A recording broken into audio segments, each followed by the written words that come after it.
साथियों नमस्कार।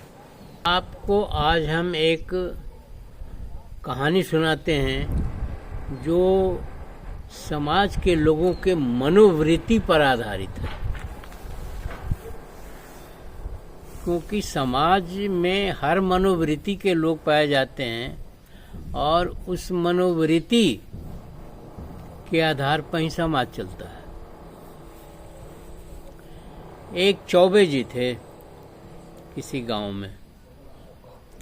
हर साल गांव में रामलीला का मंचन किया जाता था।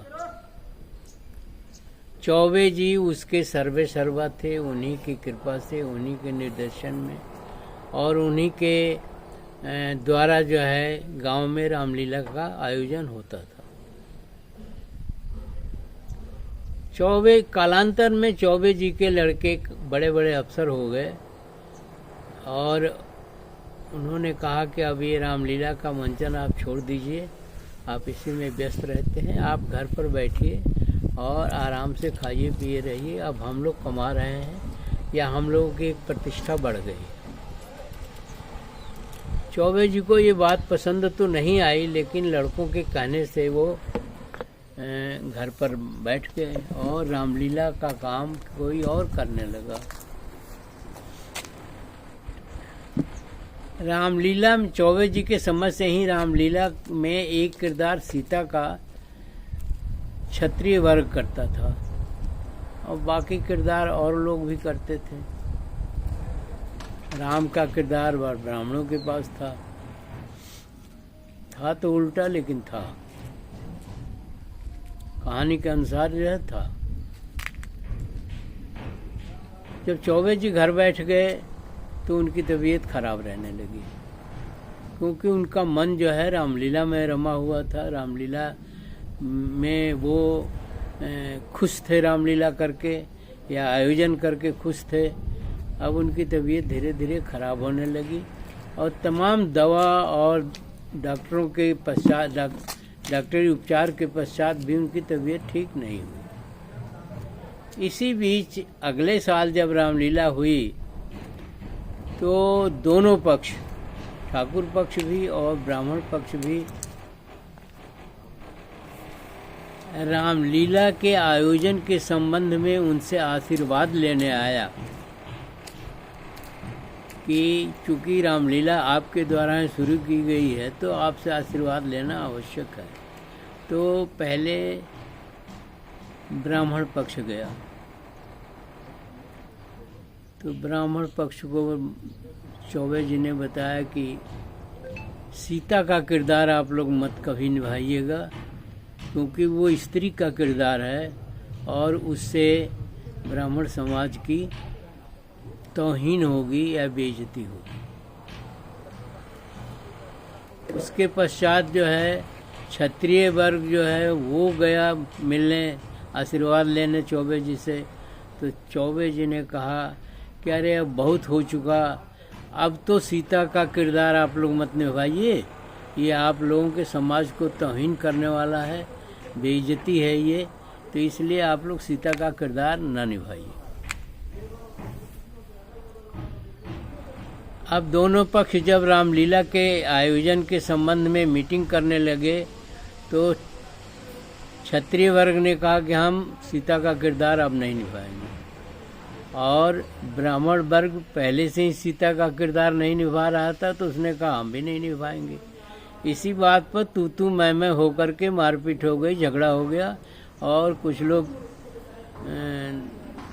चोटिल भी हो गए।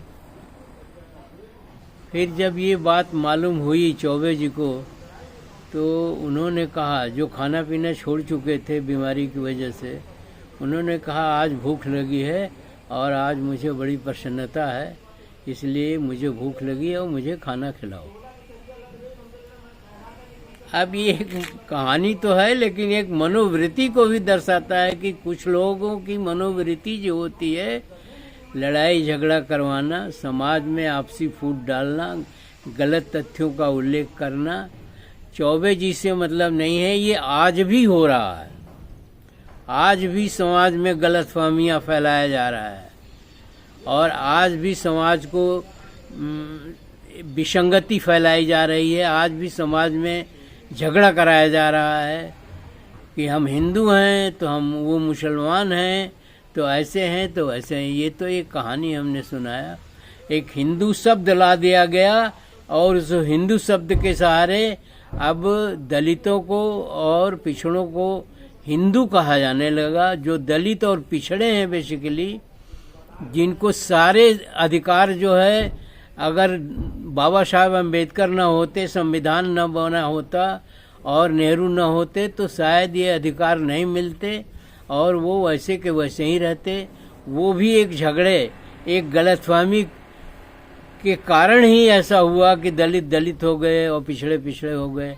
और आज उस शब्द की फिर पुनरावृत्ति की जा रही है और पुनरावृत्ति करके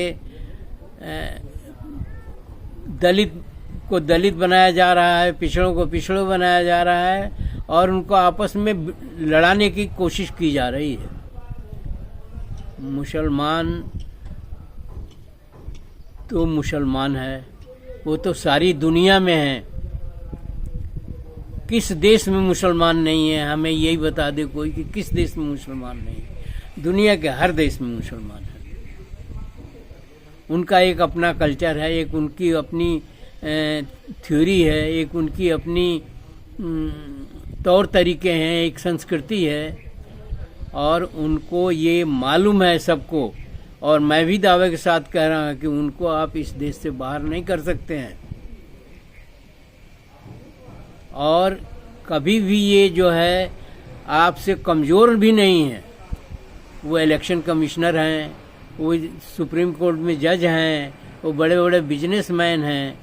कैसे आप उनका मुकाबला करेंगे?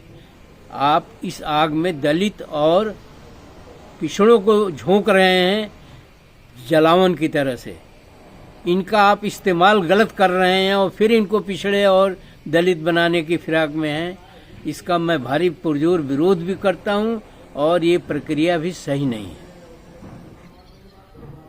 आपकी ये मंशा सही नहीं है और आप दलितों और पिछड़ों में फूट डालना चाहते हैं, इनको यूज करना चाहते हैं, इनको प्रयोग करना चाहते हैं इनके ऊपर और इनको बर्बाद करना चाहते हैं।